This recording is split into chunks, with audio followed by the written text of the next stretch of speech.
성경 말씀 보시겠습니다. 오늘 은혜 받을 말씀은 신약 성경 누가복음 15장 11절 말씀부터 24절까지입니다. 신약 성경 누가복음 15장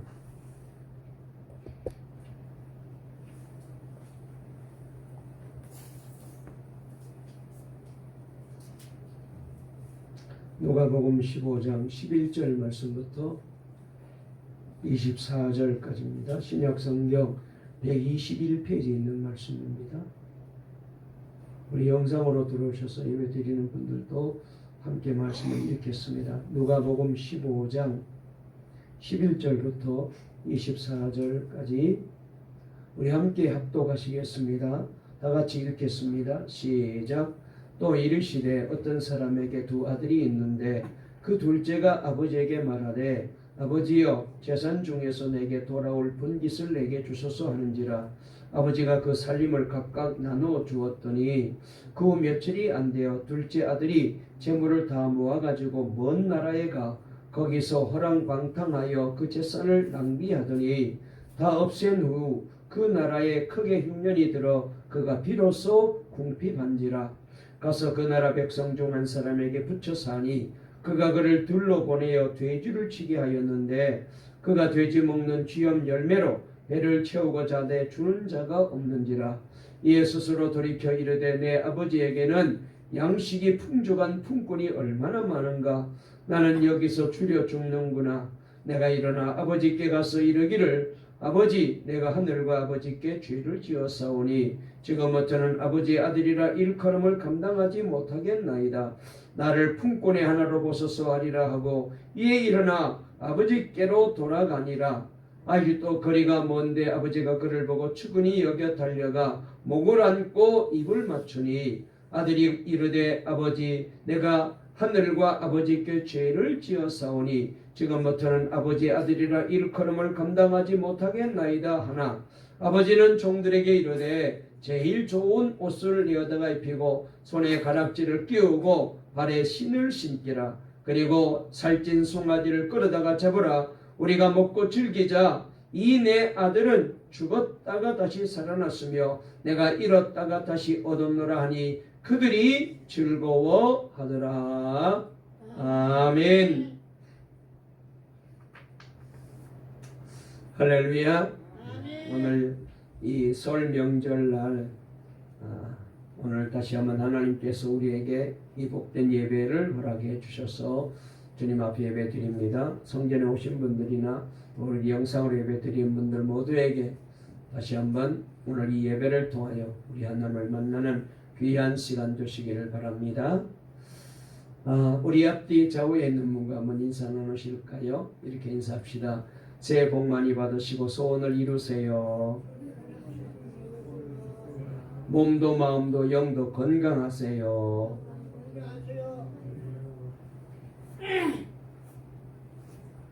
다시 한번요. 하나님이 우리 교회와 성도들을 축복하십니다.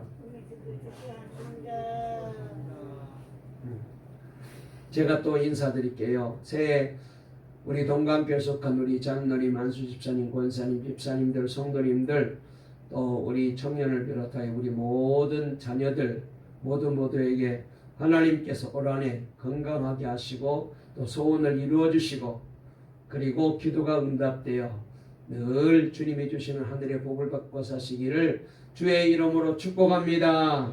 새해 복 많이 받으세요. 우리 영상으로 들어오셔서 예배 드리는 분도 복 많이 받으세요. 예배 드렸습니다. 자, 오늘 설교 제목 한번 따라해 보실까요? 우리 가정에 사랑이 흘러 넘치게 하라. 오늘 이 제목으로 설날 하나님이 주시는 귀한 말씀을 통해서요 은혜 받기를 원합니다. 여러분, 우리가 신구약 성경을 통해서 하나님께서 우리에게 보여주시기를 원하는 귀한 메시지가 있잖아요. 하나님이 우리에게 들려주시기를 원하시는 귀한 말씀이 있잖아요. 아마 우리가 하나님의 말씀을 통하여 늘 듣고 말씀을 통하여 늘 우리가 은혜를 받는데, 그런데 여러분, 성경을 통하여 우리 하나님이 우리에게 주시는 여러 말씀 가운데 가장 귀하고 중요한 메시지가 있다면 하나님께서 우리를 사랑하신다. 그런 말씀으로 요약할 수가 있습니다.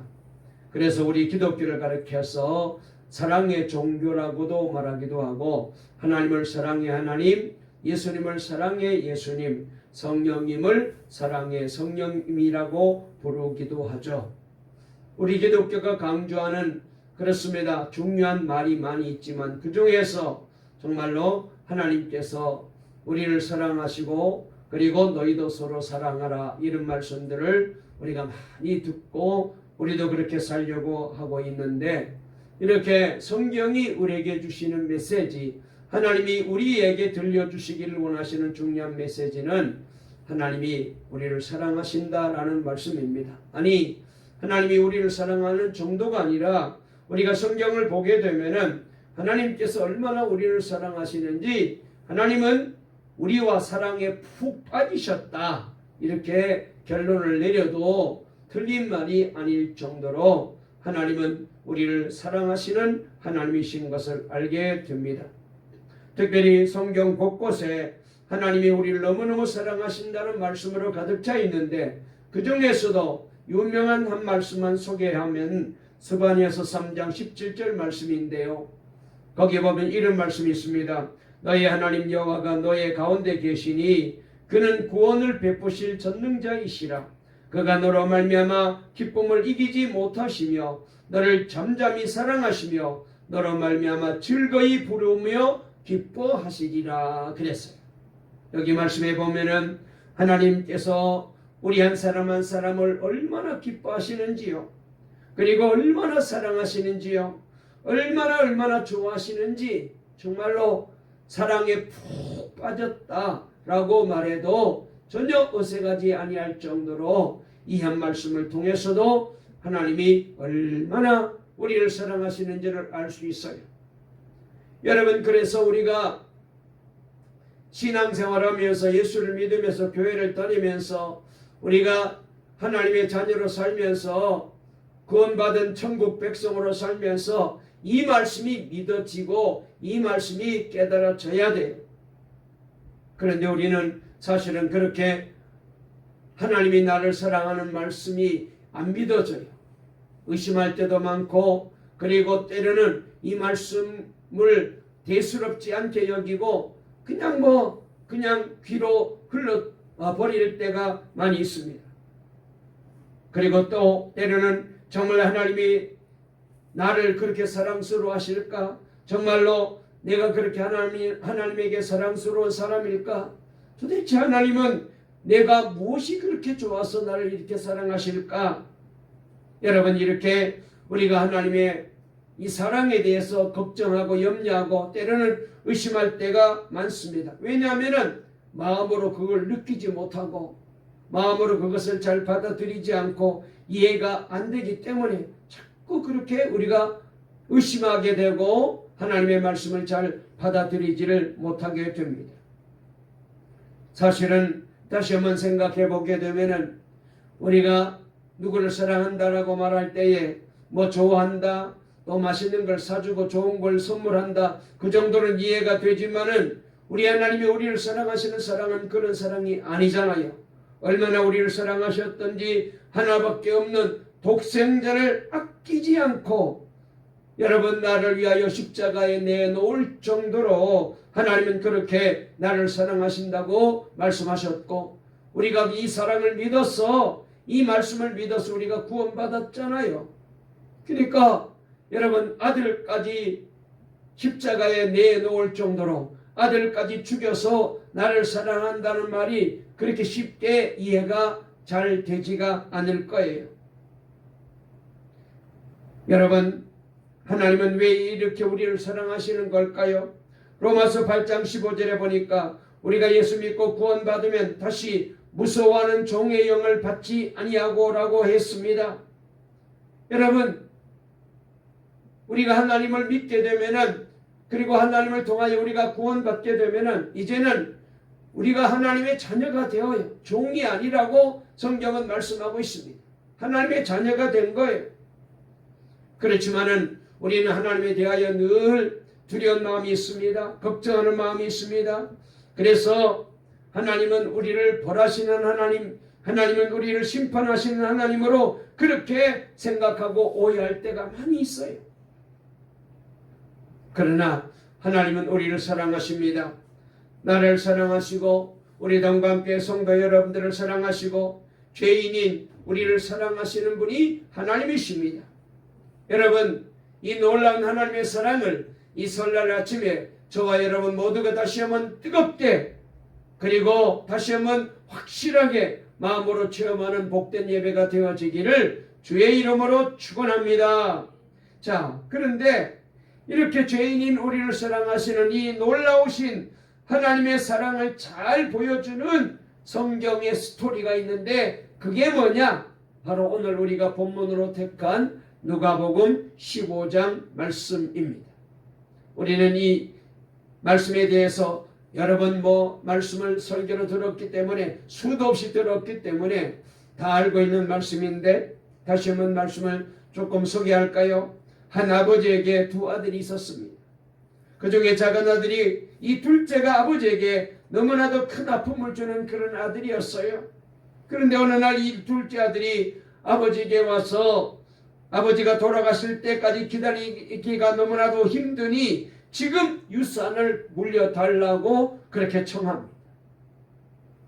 이런 못된 아들이 세상에 어디 있습니까? 그런데 여러분, 이 말은 다시 말해서 우리가 생각해 보면은 아버지 보고 빨리 죽으라는 얘기와 똑같잖아요. 아버지 빨리 돌아가시고 그래야 내가 그 재산을 유산으로 물려받을 수 있지 않습니까? 그런 얘기가 아닙니까? 이런 아들의 마음을 아버지는 너무나도 잘 알지만 그래서 마음이 아프지만 그러나 아들에게 유산을 물려주었습니다. 아들의 마음을 돌이킬 수가 없었기 때문이었죠. 때려서 쫓아내지 않고 달라는 대로 돈을 주어서 보낸 것은 돈을 잃어버릴지언정 이 아들에게 집으로 돌아올 여지를 주기 위해서 그래서 아버지는 이 아들의 못된 요구에 순순히 응하여 재산을 물려주었습니다. 여러분, 모든 아버지가 다 이와 같지는 않지만은 누가복음 15장에 나오는 아버지는 그렇게 아들을 사랑하고 아들에게 재산을 물려주었습니다. 유산을 받고 아버지를 떠난 아들은 받은 재산을 가지고 먼 곳에 가서 허랑방탕하게 살았다고 성경은 말씀하십니다. 그러다가 결국 가지고 있는 돈이 다 떨어지고 이제 그 땅에 극심한 기근까지 들어서 그래서 그 땅에 살고 있는 원주민들도 제대로 살아가기가 어려운 지경이었는데 돈 떨어지고 빈털터리가 된 이 둘째 아들은 살아가기가 너무나도 힘들었습니다. 비참한 신세가 되었습니다. 결국 그는 돼지치는 자에게 가서 청하여 내가 돼지를 돌볼 테니까 그 대신 돼지 먹는 쥐염 열매로 내가 좀 배를 채우게 해달라고 했더니 그렇게 하라고 말했습니다. 그런데 오늘 여기 말씀해 보니까 돼지 먹이조차도 제대로 주는 사람이 없었다라고 말씀합니다. 그럴 때 생각나는 것이 아버지 집이지 않습니까? 객지에 나가서 고생해 보게 되면은 혼자 있어 보게 되면은 집 떠나 보게 되면은 어려움이 찾아오고 외로움이 찾아오게 되면은 그렇습니다. 아버지가 보고 싶고 어머니가 보고 싶고 고향 집이 그리워지죠. 그래서 설 명절 되면은 그렇게 힘든 길을 사람들은 차를 몰아서 그래서 선물을 준비해서 고향을 찾아가게 됩니다. 잠시나마 설 명절 동안이라도 부모님을 만나고 형제들을 만나고 사랑하는 사람들을 만나서 그 외로움을 달래보고 한을 풀어보기 위해서 가는 거죠. 여기 말씀해 보니까 아들이 이렇게 말합니다. 우리 아버지 집에 가면은 우리 집에는 양식도 넉넉하고 풍족한데 그리고 우리 집에는 일하는 종들도 많이 있는데 그래 내가 여기서 이렇게 고생하지 말고 집으로 돌아가야지. 그래서 아버지께로 돌아가기로 마음을 먹었습니다. 그는 아버지에게로 돌아오지만 자기가 아들이라고 생각할 수가 없었어요. 자기가 한 일이 있으니까요. 그래서 아버지께 가서 용서를 빌고 나를 죄인이라고 취급해 달라고 그렇게라도 정해서 내가 이 고생에서 좀 벗어나보자, 그런 마음을 가지고 돌아와서 아버지께 말합니다. 나는 아들 자격이 없어요. 아버지, 나를 품꾼의 하나로 써주세요. 이 집에서 먹고 그리고 살아갈 수만 있게 해주세요. 그동안 참 내가 어리석고 미련하여서 아버지의 마음을 모르고 아버지의 사랑을 모르고 어머니의 그 품을 이제 좋은 줄 모르고 내가 떠나서 고생했습니다. 죽을 고생했습니다. 저는 더 이상 아버지 아들이 아닙니다. 죄인으로 저를 받아주세요. 여러분, 이것이 바로 아들의 마음이었습니다. 그런데 여러분, 아버지는 달랐습니다. 아버지는 이 아들을 보는 마음이 다르고 보는 눈이 다르고 보는 시각이 달랐어요. 아들은 나는 더 이상 이 집의 아들이 아닙니다. 내가 한 짓이 있으니까 도저히 나는 아들로 받아달라고 말할 자격이 없습니다. 그러니 죄인으로 받아주세요. 그저 품꾼으로 받아주세요. 이 집에서 살기만 해주세요. 그렇게 말했는데, 그런데 아버지가 보는 시각이 달라요.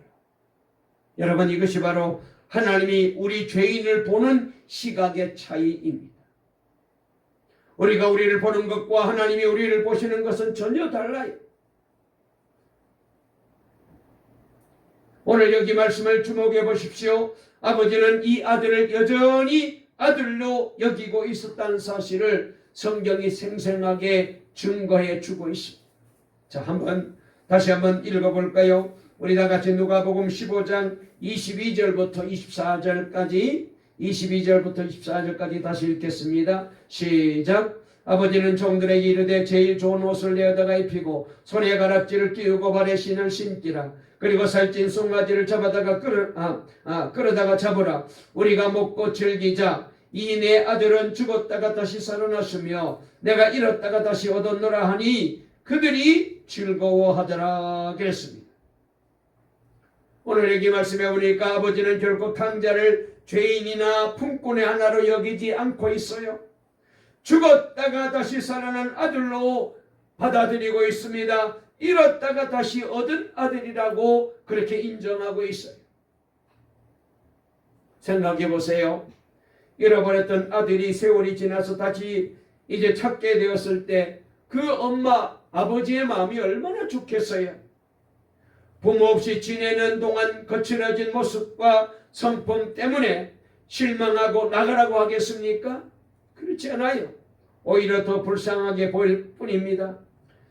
저 자식 부모 밑에서 쭉 컸으면 저런 아이가 되지 않았을 터인데 집 잃어버리고 부모 잃어버리고 혼자서 얼마나 고생했을까? 얼마나 힘들었으면 저렇게 성격이 거칠어졌을까? 얼마나 힘들게 살았으면 저런 사람이 되었을까? 아마 그 아들을 보는 부모님의 마음이 너무나도 아파서 가슴이 찢어질 거예요. 여러분, 이런 마음은요, 거리의 모든 아이들이 다 그렇게 보이는 게 아닙니다. 내 아들이기 때문에, 내 자녀이기 때문에 그렇게 보이는 거죠.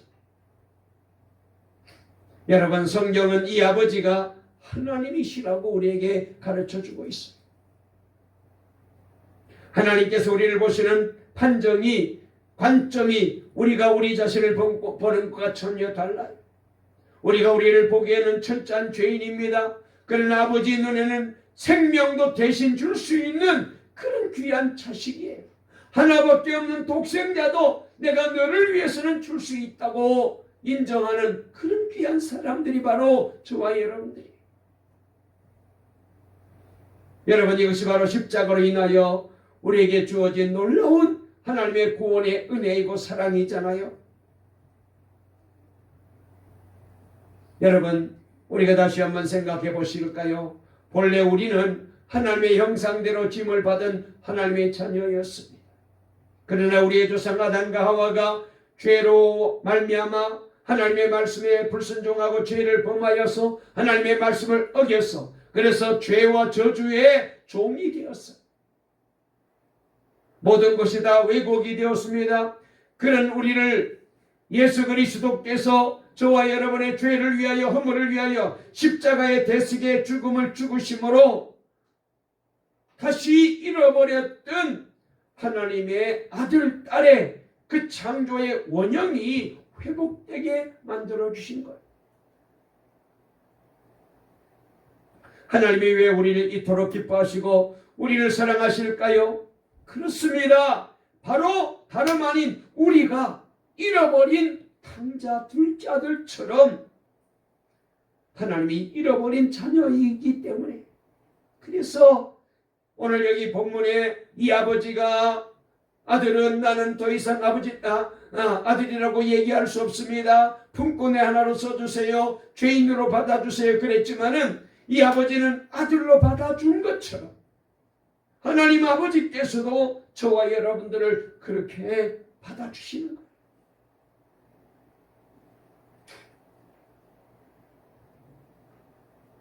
우리가 예수를 믿고 난 다음에 하나님이 우리를 다시 되찾았습니다.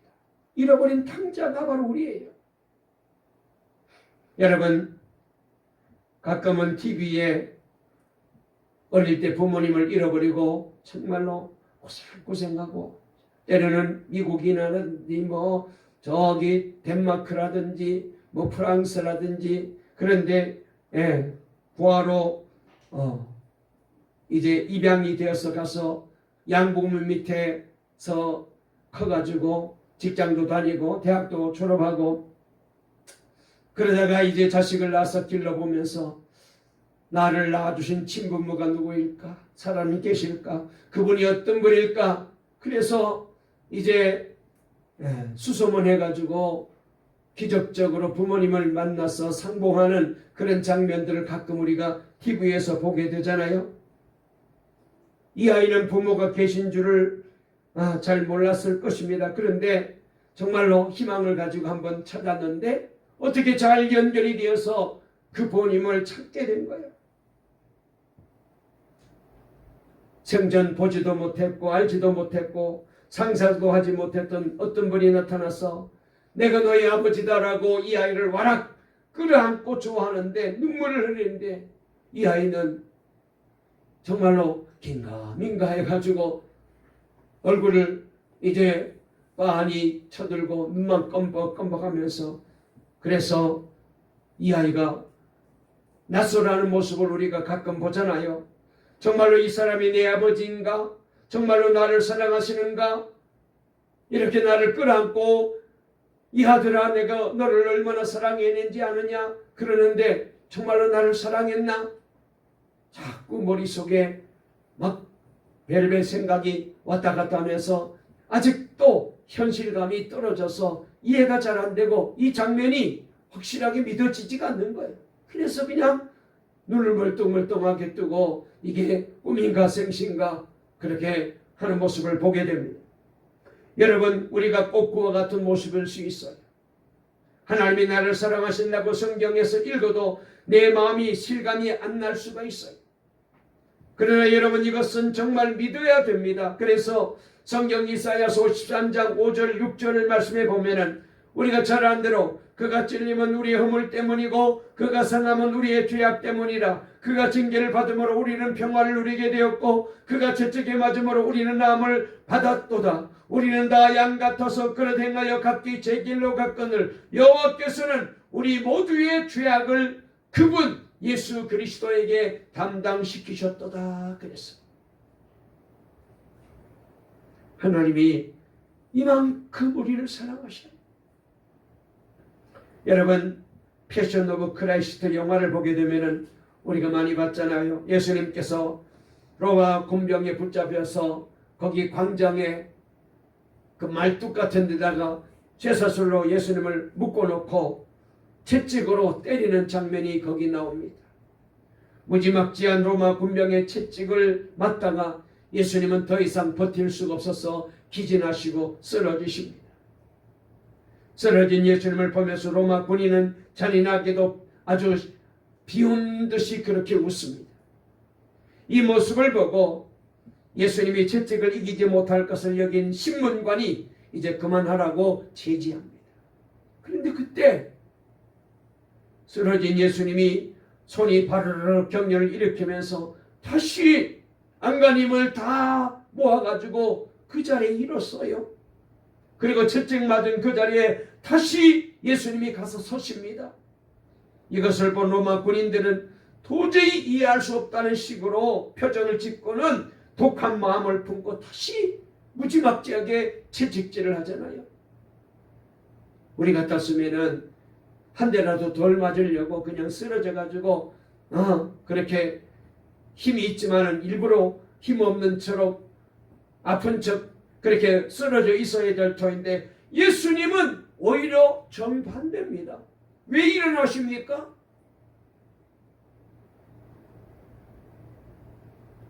여러분, 예수님이 왜 쓰러진 채 가만히 계시지 않고 일어나셨을까요?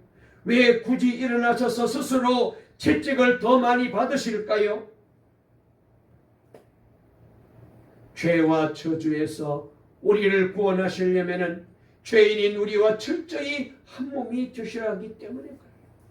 우리의 죄가 그렇게 끔찍한 거예요. 그렇게 매를 맞으시고 또 일어나서 매를 맞으시고 온몸이 다 찢어지고 상처가 나도록, 그런데도 또 일어나시고, 그만큼 저와 여러분들이 가지고 있는 죄가 너무나도 끔찍하고 무서운 거예요. 그래야 우리를 죄에서 건져낼 수 있기 때문에 그러신 거죠. 여러분, 이렇게 예수님은 끔찍한 십자가형을 받으시고 그리고 대속의 죽음을 죽으셨습니다. 그것만으로 끝났으면 너무나도 안타깝죠.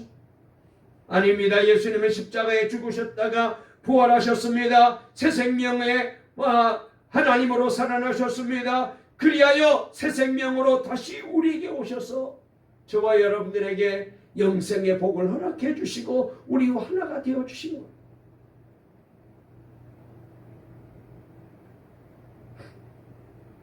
그래서 우리는 늘 하는 말이 뭐예요? 나는 죽었습니다. 오직 내 안에 예수님의 생명만이 살아 있습니다. 이 고백을 우리가 하게 되는 거예요. 한번 따라해 보실까요? 나는 예수님과 함께 죽었습니다. 예수님의 부활의 새 생명이 우리 안에 있습니다. 할렐루야. 여러분, 우리가 십자가에서 주님과 연합함으로 우리는 더 이상 아담의 후예로 죄와 저주의 종이 아닙니다. 창조의 원형 하나님의 형상을 회복한 자가 된 거예요. 예수님의 십자가로 이 창조의 원형이 회복되었어요. 그래서 우리에게 놀라운 기적이 일어났습니다. 우리의 생명이 바뀌어진 거예요. 나는 죽고 예수로 살고, 이 놀라운 변화가 일어났어요. 그래서 예수님의 생명이 나의 생명이 된 거예요. 성령께서 우리 안에 예수의 생명으로 들어와 계신 거예요. 여러분, 우리는 하나님께 어떤 존재인가요? 잃어버렸다가 다시 찾은 자녀입니다. 죽었다가 다시 살아난 자녀입니다. 하나님이 우리를 보실 때 말할 수 없는 사랑으로 보시는 거죠. 이제 하나님께서 독생자를 주시기까지 나를 사랑하시는 그 이유를 아시겠죠. 내가 보통 사람이 아니라 하나님께는 잃어버린 탕자였던 것. 그래서 예수 믿는 우리는 먼저 이 하나님의 사랑을 누리며 살아야 됩니다. 스가랴 2장 8절 말씀에 보면은 하나님이 하나님의 자녀들을 자신의 눈동자로 여기신다고 말했습니다. 그러므로 우리는 하나님 아버지 감사합니다. 하나님 아버지 사랑합니다. 저는 하나님께서 저의 아버지가 되심을 믿습니다. 하나님 아버지, 하나님의 사랑을 믿습니다. 나는 하나님의 아들입니다. 하나님의 딸입니다. 나는 하나님의 자녀입니다. 하나님의 생명이 내 안에 있습니다. 날마다 이 고백을 드리면서 하나님의 사랑을 누리며 살아가는 우리 동강의 모든 성도들 다 되시기를 주의 이름으로 축원합니다. 할렐루야. 그리고 오늘 설날 이 말씀을 하나님이 주시면서 저에게 감동을 주셨는데, 어떤 감동을 주셨느냐? 내가 이렇게 하나님의 사랑을 누리는 자가 되었어요. 얼마나 감사합니까? 얼마나 복을 받았어요. 그리고 내가 누리고 있는 이 하나님으로부터, 예수님으로부터 내게 흘러온 이 사랑을 내가 사랑받은 대로 우리 가족들에게 그 사랑을 흘러보내는 통로가 되어야 한다는 것. 하나님이 나를 보실 때 더럽고 타락한 죄인으로 보시지 않고 하나님의 형상을 닮은 하나님의 창조의 원형을 보는 것입니다. 마찬가지로 우리는 십자가 안에서 내 아내를, 내 남편을, 그리고 우리 자녀들을, 우리 부모님을, 내 형제들을 그렇게 보아야 됩니다. 당신도 하나님이 사랑하는 자녀입니다. 하나님의 창조하신 원형입니다. 그렇게 보아야 해요. 여러분, 가족들은 가정 안에서 가장 솔직한 모습, 정확한 모습을 드러낼 수밖에 없기 때문입니다. 그래서 가족 앞에는 허물을 감출 수 없잖아요.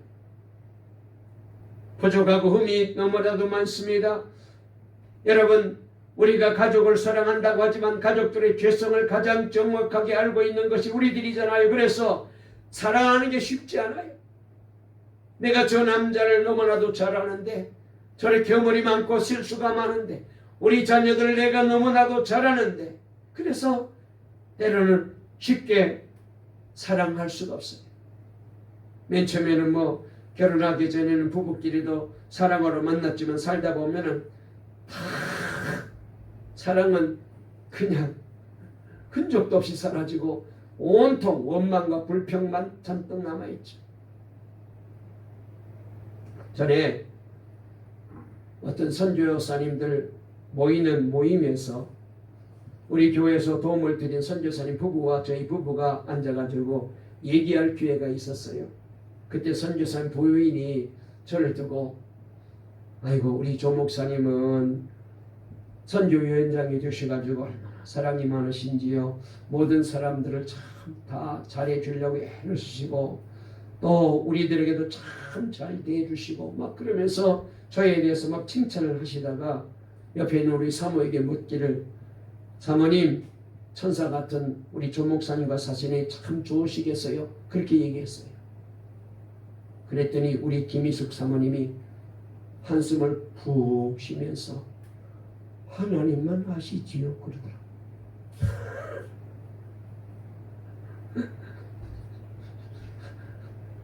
너도 살아봐라. 겉으로 좋게 보이고 예뻐 보일지라도 살아보면 성격도 있고 고집도 있고 버릇도 나쁘고. 여러분, 십자가 복음을 소유한 자들만이 가족을 하나님의 형상을 가진 자로 믿고 인정하고 축복할 수 있어요. 이때 하나님의 사랑이 가정에 넘치는 거죠. 여러분, 가정, 우리 동강의 모든 성도들의 가정, 정말로 이런 놀란 사랑이 회복된 믿음의 가정이 되시기를 주의 이름으로 축원합니다. 여러분, 우리 가정이 행복해지기 위해서는 기도만 한다고 되는 게 아닙니다. 가족을 하나님의 형상을 가진 자로 믿고 저 가족도 돌아올 탕자다, 하나님이 사랑하는 자녀야, 그렇게 믿어야 여러분 그 가족들을 축복할 수 있어요. 내가 예수 그리스도 안에서 하나님의 사랑을 정말 깨달았고 그리고 그 사랑을 받았고 그 사랑을 내가 누리고 있다면 이 사랑을 가장 먼저 우리 가족들에게 흘러보내야 돼.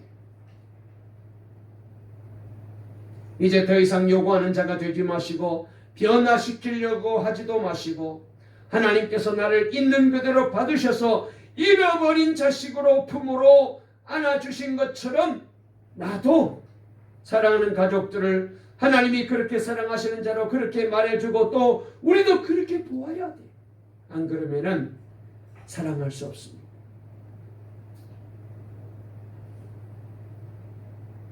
가정에 사랑이 있게 해달라고 기도만 한다고 되는 게 아닙니다. 우리 자신이 먼저 하나님의 사랑을 알고 누리고 그리고 그 사랑을 내 사랑하는 가족에게 내가 흘러보내주는 통로가 되어야 돼요.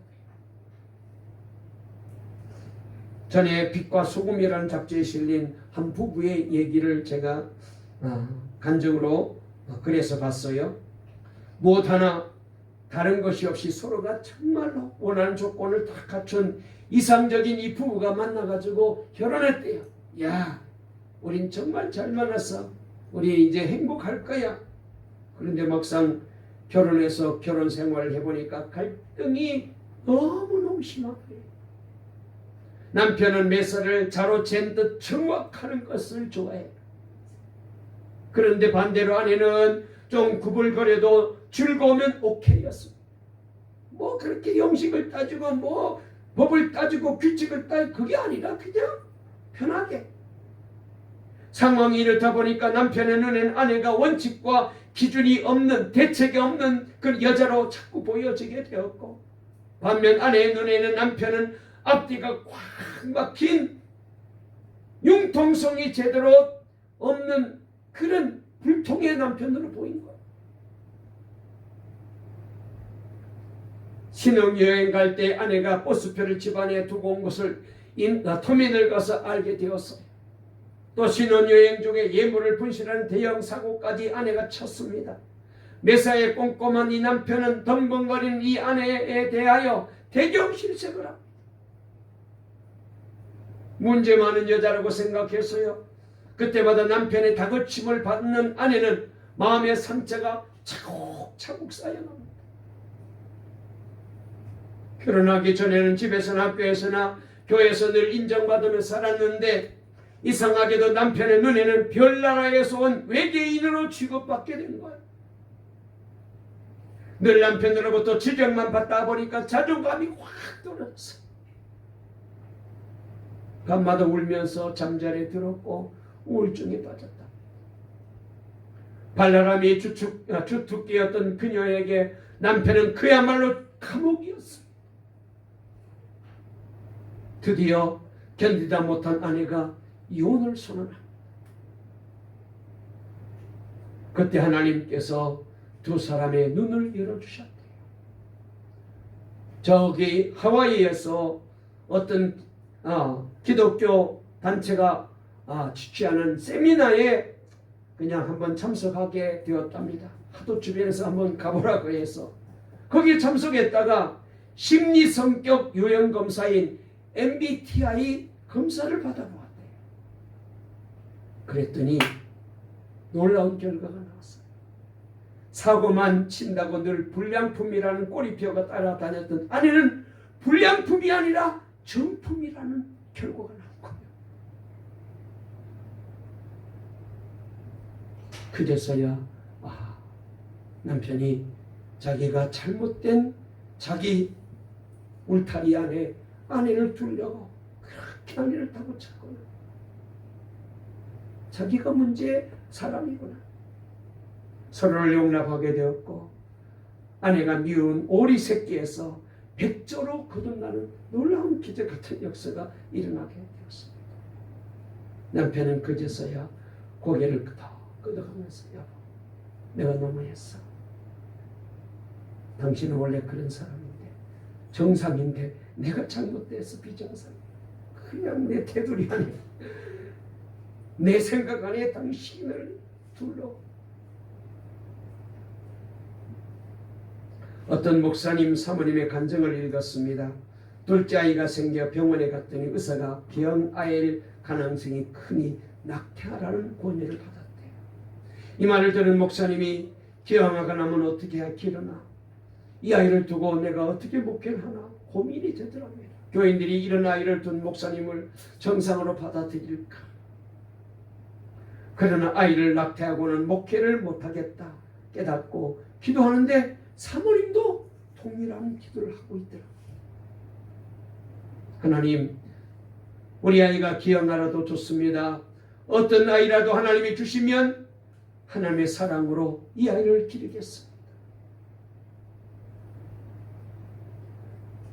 아직까지 태어나지 않았지만 이 아이를 위해서 사랑하는 마음으로 두 아버지 엄마가 기도하게 되었습니다. 그랬더니 마음속의 걱정이랑 염려는 다 사라지게 되었고 편안해지더래요. 사랑이 두려움을 이긴 거예요. 그런데 아이를 출산했는데 아이가 정상인지 아닌지 확인해 보지도 않았답니다. 그런데 정상 아이가 태어난 거예요. 말씀을 마치려고 합니다. 사랑하는 여러분, 우리가 할 일은 하나님의 사랑을 정말로 믿고 사는 것뿐이에요. 십자가 복음을 찬양하고 감사할 것뿐이에요. 변화시키는 것도 하나님이 하시는 거예요. 우리는 자꾸 말로 가족들을 자꾸 어떻게 통제하려고 합니다. 내 생각으로 내가 가지고 있는 그 원칙에 맞추어서 가족들을 자꾸 두려고 해요. 그러니 안 맞아요.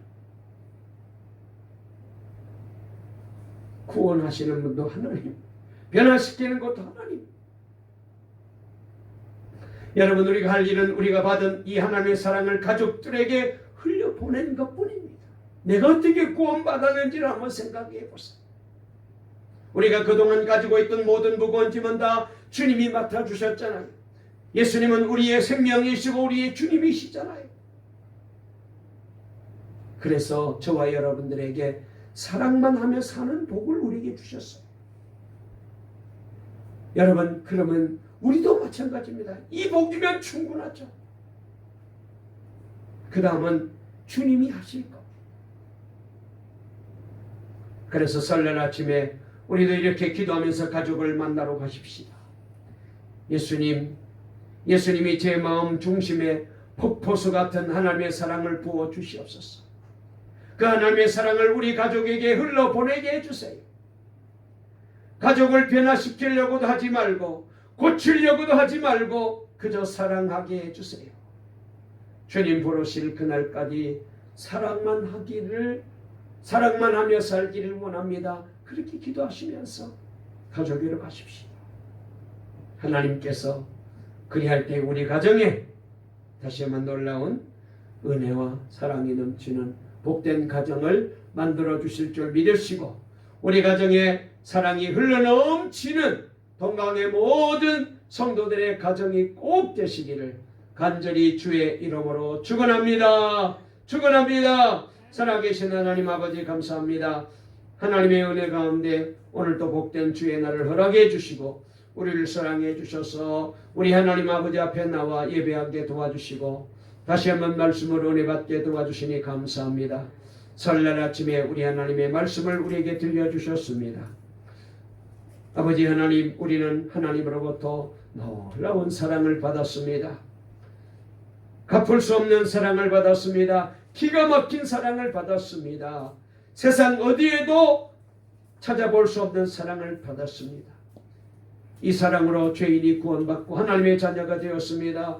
내 안에 예수님이 계시고 하나님의 사랑이 흘러넘치고 있습니다. 그러므로 이 받은 사랑, 우리 가정 안에 사랑이 흘러넘치는 귀한 역할을 감당하는 우리 동강의 성도님들 되게 해 주시옵소서. 그리하여 주여 우리 동강의 성도들 가정마다 우리들을 통하여 하나님의 사랑이 흘러넘치게 도와주시옵되, 아직까지도 주님 앞에 나오지 않는 저분들도, 저 가족, 저 남편도, 저 아내도, 저 자녀도, 저 형제도 바로 우리와 똑같이 돌아올 탕자들입니다.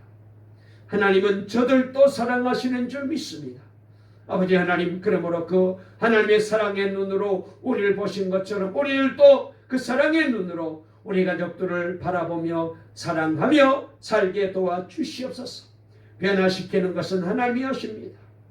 이제 우리 모두가 하나님 아버지 넉넉하게 사랑으로 가족들을 대하여 우리 가정들마다 사랑이 흘러넘쳐서 하나님이 복 주시고 은혜 주시는 복된 동강의 성도들 가정들이 다 되게 만들어 주실 줄 믿사옵고 예수님의 이름으로 기도 올리옵나이다.